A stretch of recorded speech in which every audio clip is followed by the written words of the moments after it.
Niliahidi kila mwaka Mwenyezi Mungu akitujalia uhai na uzima, tutajitahidi kwa kile ambacho Mwenyezi Mungu ametudiriki chetu wenyewe binafsi, basi kile kidogo tugawane na wenzetu, na inshallah tugawane na watoto wetu hawa ambao wako boarding hapa, ili nao hata kwa uchache, hata kama ni kwa siku moja, basi nao waweze kunufaika na jambo hili.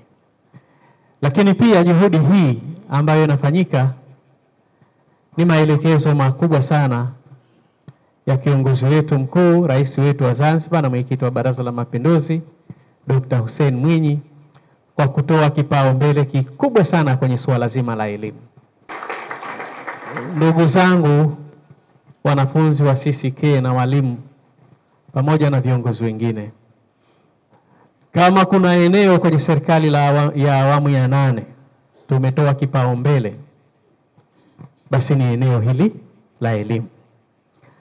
Na Mheshimiwa Rais pamoja na serikali yake amefanya hivyo akiamini kwamba ukiweza kusaidia kwenye elimu na ukiweza kuwin kwenye elimu, utaweza kuwin kwenye kila kitu. Maana elimu ndio kila kitu. Hakuna mtu ambaye anakuwa vyovyote vile bila kupita hapa. Hii ni bakery ambayo inatoa kitu ambacho kinakuwa kiko tayari kwa ajili ya matumizi. Leo vijana hawa wako form 6. Kesho wakimaliza mtihani watakwenda university. Wakimaliza na inshallah Mwenyezi Mungu awajalie wote wapasi na waingie wote. Sasa hivi hatuna mashaka kwamba nani hata soma, kwa sababu serikali tuna uwezo wa kuwapa mikopo wanafunzi wote. Hakuna mwanafunzi atake. Zamani tulikuwa tuna changamoto, kijana na pasi, wazazi wake maskini hawawezi kumsomesha, anabaki nyumbani, mtoto wa kike anaolewa, alafu anazaa, waume wenyewe ndio kina sisi. Baadaye vijana wanaachana, watoto wanahangaika. Na vijana wa kiume hawa wakimaliza form 4 hana pahala pa kwenda. Lakini leo rais wetu huyu Dr. Hussein Mwinyi ameongeza fedha kwenye bodi ya mikopo. Nakumbuka ilikuwa bilioni 18 mwaka jana mpaka bilioni 33. Na tunasema hatutamwacha mwanafunzi yoyote mwenye nafasi ya kwenda kusoma asisome kwa sababu hana uwezo. Kwa hiyo kazi yenu vijana ni kuhakikisha mnapasi. Mkipasi, kazi ya kusomesha ni ya serikali. Dr. Mwinyi oye!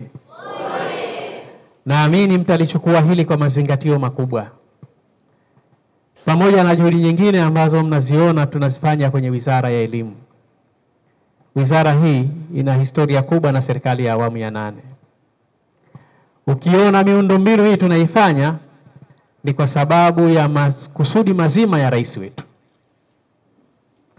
Mheshimiwa Waziri, utakumbuka tumeingia serikali ya awamu ya 8 mwaka 2020, tuna bajeti ya bilioni 257. Bilioni 257. Leo hapa tunapozungumza bajeti ambayo tunakwenda nayo ni bilioni 830. Nani kama Dr. Mwinyi? Kwa hiyo tunaposema Dr. Mwinyi akisema tunataka kuimarisha elimu, anamaanisha kwa vitendo. Na yeye sio mtu wa maneno. Yeye vitendo viko mbele, na tunasema siku zote vitendo vina sauti. Si ndivyo vijana? Kwa hiyo kazi ya Dr. Mwinyi ni kuhakikisha vijana wa Kizanzibari wanasoma vizuri, tena kwenye mazingira mazuri. Kwa hiyo niwaombe sana watoto wangu, vijana, muongeze bidii katika kusoma, lakini na walimu wetu na wao waongeze bidii katika kusomesha. Mheshimiwa Waziri, nichukue nafasi hii kwa dhati kabisa kuwapongeza sana walimu wetu.